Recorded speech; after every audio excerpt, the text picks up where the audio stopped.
حضرت با یزید بستامی کا دور تھا رضی اللہ تعالیٰ عنہ، یہ حضور غوث اعظم سے بھی پہلے گزرے. آپ کا دور تھا تو ایک بندہ آپ کے پاس روتا ہوا آیا اور کہنے لگا حضرت مجھے توبہ کروائیے، میں بہت بڑا گناہگار ہوں.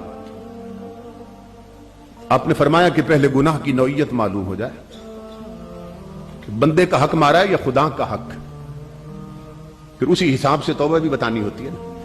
اس نے کہا حضرت بہت بڑا گناہگار ہوں. فرمایا کیا کرتے رہو؟ کہنے لگا میری زندگی گزری کہ میں مسلمان میتوں کے کفن اتار کر بازار میں بیچتا رہا ہوں. جہاں پتہ چلتا کہ کوئی مسلمان مر گیا ہے میں جنازے میں بھی شریک ہوتا اور دفن میں بھی شریک ہوتا.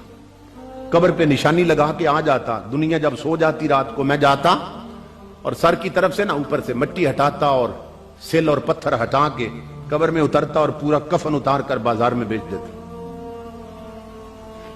تو حضرت اب توبہ کرنے آیا ہوں، آپ مجھے توبہ کروائیے. آپ نے فرمایا اب بھی وقت پہ آ گیا کیونکہ تیرے جرم اب بھی تھوڑے ہیں، اس کا کرم پھر بھی زیادہ ہے. اب بھی مبارک ہو وقت پہ آ گئے.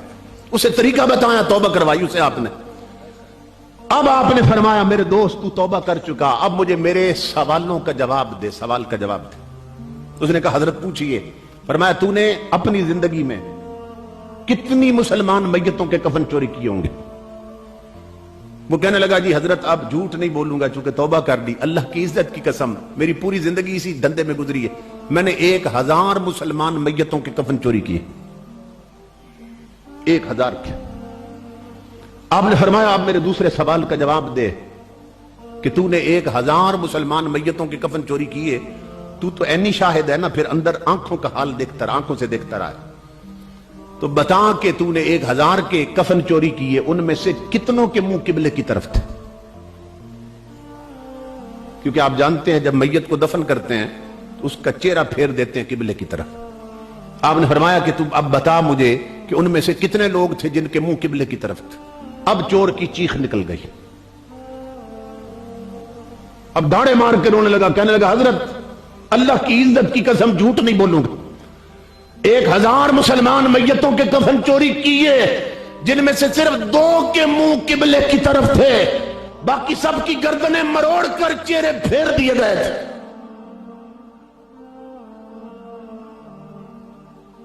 کیوں پھیرے گئے تھے؟ سوال یہ ہے اس لیے کہ جب بدبختوں کے منہ دنیا میں ادھر نہ تھے، یہ اڈوں اور ہوٹلوں پہ تاش کھیلتے رہتے، مسجد میں اذان ہوتی تھی آؤ نماز کی طرف، تو جب منہ دنیا میں ادھر نہ تھے تو اللہ فرماتا ہے قبر میں کیوں رہنے دے، گردنیں مروڑ کر ان کے چہرے پھیر دیے جائیں.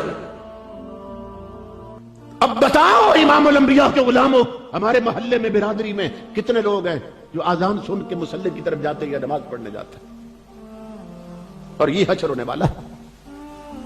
تو کب تک غفلت کی چادر میں لپٹے رہیں گے؟ اپنے آپ کو بچا لیں، اپنے آپ کو شریعت کے راستے پہ چلا دیں. میرے جیسے بندے روز تو نہیں منگوائے جاتے، نہ ہی انہیں کوئی سنتا ہے، چونکہ سر میری ہے کوئی نہیں. پھر لوگ بھی کہتے ہیں کہ پھر اسے نہ بلانا. اس لیے آج مجھے بلایا آپ نے، بڑی تسلی سے سنا، بڑے صبر سے سنا، میں اس پر بھی شکر گزار ہوں. امام الانبیاء کے غلاموں، اللہ رب العزت ہم سب کو عمل کی توفیق عطا فرمائے.